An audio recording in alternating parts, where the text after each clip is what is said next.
بسم اللہ الرحمن الرحیم۔ السلام علیکم، میرا نام ہے ملک مدثر اقبال اور آپ دیکھ رہے ہیں اپنا یوٹیوب چینل۔ امت پر ہے رب کی مہربانی ارطغرل الغازی، تو شیروں کی طرح لڑتا رہا باطل کی فوجوں سے، صدا کی تو نے حق کی ترجمانی ارطغرل الغازی۔ چٹانوں سے کہیں مضبوط تیرا عزم دیکھا ہے، تو کر گزرا ہے جس کی تو نے ٹھانی ارطغرل الغازی۔ سلیبی سازشیں ہوں یا ہو منگولوں کی ہٹ دھرمی، مٹا دی تو نے ان سب کی کہانی ارطغرل الغازی۔ تیرا شیوا مصائب جھیل کر ثابت قدم رہنا، تئے خنجر عدو کی ایک نہ مانی ارطغرل الغازی۔ ہمیشہ اتحاد امت مسلم کا دائی تھا، جہاں کرتا ہے تیری مدح خوانی ارطغرل الغازی۔ تو اپنا اور غیروں میں صدا انصاف کرتا تھا، مثالی تھی تمہاری حکمرانی ارطغرل الغازی۔ تیرے روشان بابر نور گل سچے مجاہد ہیں، جنہوں نے کی مشن کی پاسبانی ارطغرل الغازی۔ جہاد فی سبیل اللہ کا بچپن سے تھا دیوانہ، کھپا دی اس میں پھر اپنی جوانی ارطغرل الغازی۔ وہ دشمن کی صفوں کو روندتا تھا اس طرح رف رف، کہ جیسے ہو ایک آفت آسمانی ارطغرل الغازی۔ غازی ارطغرل سلطنت عثمانیہ کے بانی عثمان خان اول کے والد۔ 7ویں صدی ہجری 13ویں صدی عیسوی کی ابتدا میں شاہان خوارزم کی قوت اوج شباب پر تھی۔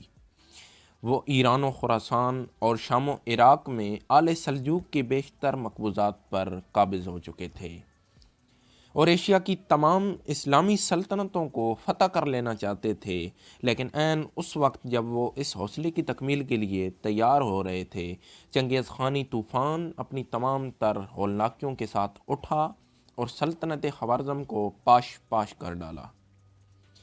اس سلطنت کی تباہی کے بعد ترکی قبائل جنوب کی طرف بھاگے۔ ان میں بعض ایران اور شام میں پہنچے اور وہاں 7ویں اور 8ویں صدی ہجری میں بہت کچھ اقتدار حاصل کیا اور ترکمانی مشہور ہوئی۔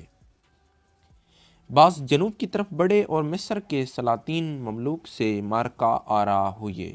وہ خود ترکیون نسل تھے لیکن مصر میں انہیں شکست ہوئی۔ وہاں سے واپس ہو کر وہ ایشیائی کوچک میں سلجوکیوں سے آ ملے۔ ان ہی ترکی قبائل میں وہ چنگیز خان کے حملے کے بعد اپنا وطن چھوڑ کر مارے مارے پھر رہے تھے۔ ارطغرل کا قبیلہ بھی تھا۔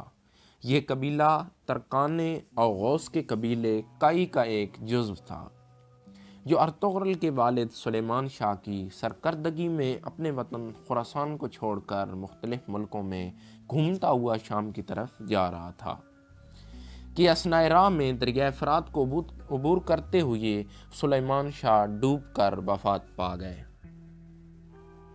قبیلہ کا بیشتر حصہ اس وقت منتشر ہو گیا، لیکن جو لوگ رہ گئے وہ ارطغرل اور اس کے بھائی دندار کے ساتھ ایشیائے کوچک کی طرف روانہ ہوئے اور سلطان علاء الدین سلجوقی کی سلطنت میں داخل ہو گئے۔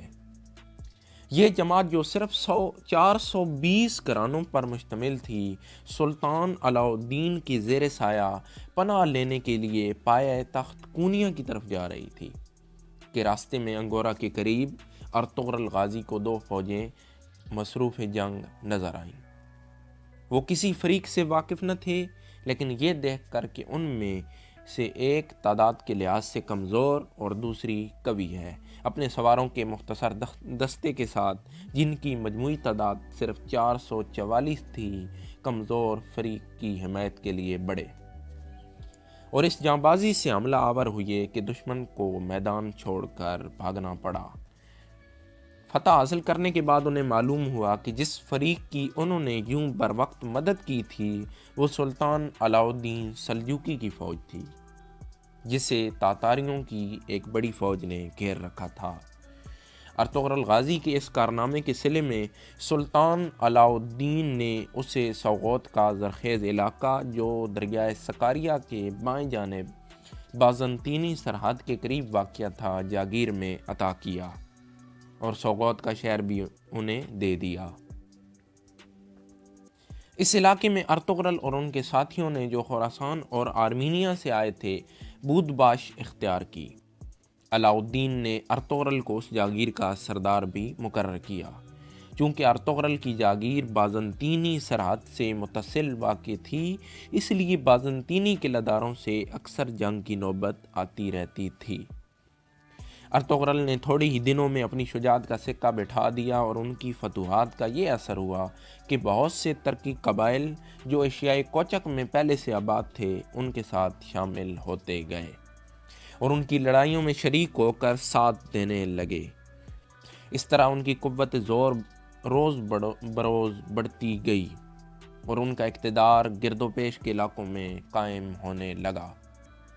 سلطان علاؤالدین کے لیے ایک جاگیردار کا اس طرح قوت و اقتدار حاصل کر لینا تشویش کا باعث ہوتا، لیکن ایشیائے کوچک میں دولت سلجوقیہ اندرونی اختلال اور امراء کی بغاوتوں کے سبب زوال کی آخری منزل میں تھی۔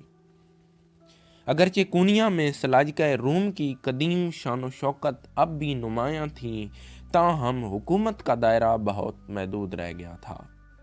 ایک طرف تاتاریوں نے جنوبی اور مشرقی علاقوں سے قبضہ کر لیا تھا تو دوسری طرف عیسائیوں نے شمال اور مشرق کے قدیم بازنطینی صوبوں کے اکثر حصے واپس لے لیے تھے اور وسطی اور جنوبی حصہ میں متعدد سلجوقی سرداروں نے خود مختار حکومتیں قائم کر لی تھیں۔ سرحدی علاقوں میں جنگ کا سلسلہ عموماً جاری رہتا تھا اور تاتاری حملوں کا خطرہ کبھی دور نہیں ہوتا تھا۔ ایسی حالت میں ارطغرل جیسے دلیر سردار اور نائب کی فتوحات سے علاؤالدین کو بجائے تشویش کے ایک گونا اطمینان نصیب ہوا اور اس نے ارطغرل کو مزید انعامات عطا کیے۔ چنانچہ جب نبی شہر اور بروسا کے درمیان ایک جنگ میں ارطغرل نے علاؤالدین کے نائب کی حیثیت سے تاتاریوں اور بازنطینیوں کی ایک متحدہ فوج کو شکست دی تو سلطان نے اس کے صلے میں ان کے شہر کو بھی اس کی جاگیر میں دے دیا اور پوری جاگیر کا نام سلطانوی صدر سلطانی رکھا۔ نیز ارطغرل کو اپنے المقدمۃ الجیش کا سپہ سالار مقرر کیا۔ اس وسیع علاقہ میں بکثرت چراگاہوں اور زرخیز زمینوں کے علاوہ متعدد قلعے بھی تھے، مثلاً کراجہ حصار، بلے جیک، اینینی وغیرہ، لیکن صدر سلطانی کے اکثر حصوں پر خود سر امیروں کا قبضہ تھا اور اس جاگیر پر اپنا تسلط قائم کرنے کے لیے ارطغرل اور اس کے بعد عثمان کو مدتوں جنگ کرنی پڑی۔ ہلال سلطان علاؤالدین کے علم کا نشان تھا۔ ارطغرل نے بھی ان کے نائب کی حیثیت سے اسی نشان کو اختیار کیا جو آج تک ترکوں کی عظمت کا قومی نشان ہے۔ 87 ہجری 1288 عیسوی میں ارطغرل غازی نے 90 سال کی عمر میں انتقال کیا اور سوغوت کے قریب دفن ہوئے۔